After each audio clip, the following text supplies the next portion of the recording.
Spolu 211 žiakov súkromnej základnej umeleckej školy zažilo v stredu podvečer v zasadačke Mestského úradu svojich niekoľko minút slávy.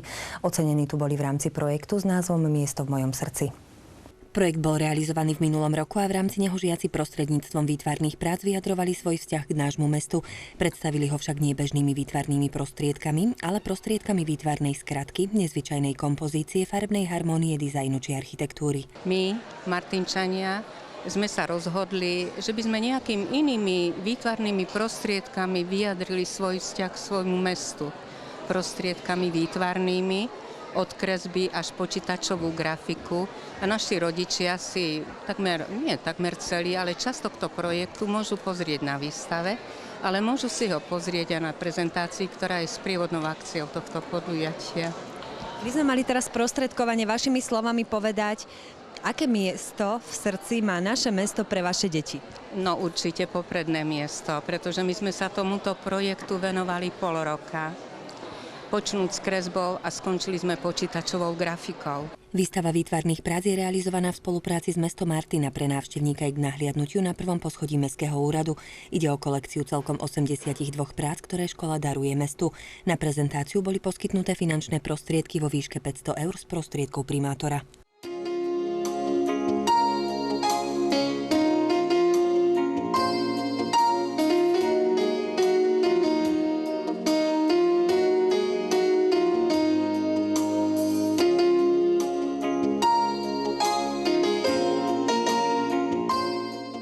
Akým spôsobom dnes budú tie deti prežívať tú svoju minútu slávy?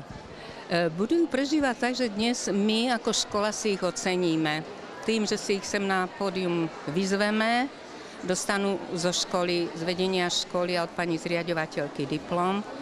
A tým, že dostanú ten diplom, dostanú nejakú tú odmenu, povie sa, v akej súťaži zvíťazili. A potom je to na pôde mesta. Tak práve preto si myslím, že to je pôda, kde sa možno raz niektorí ocitnú ako poslanci.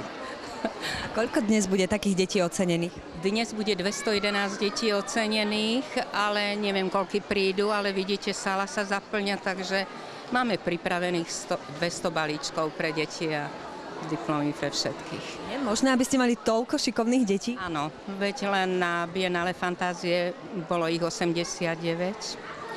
Alebo napríklad na prezentácii v meste, teraz ich je 82 vystavujúci. Myslím, že to Záturčie si zaslúžilo mať takýto stánok, kde by deti mohli prežiť svoj voľný čas na nejakej tej úrovni, kde by sme kultivovali aj ich dušičky. Oceňovanie žiakov malo v stredu už svoje tretie pokračovanie. Projekt Miesto v mojom srdci bol prvýkrát prezentovaný v Martinskom nákupno-zábavnom centre a ako už bolo spomenuté, výber z kolekcie žiakov mohli obdivovať milovníci výtvarného umenia na slovenských, ale aj medzinárodných súťažiach a všade deti získali mimoriadne úspechy. Okrem výtvarníkov na slávnostnom podujatí boli ocenení aj žiaci hudobného odboru. Títo totiž rovnako robia skvelé meno nie len škole, ale celému nášmu mestu.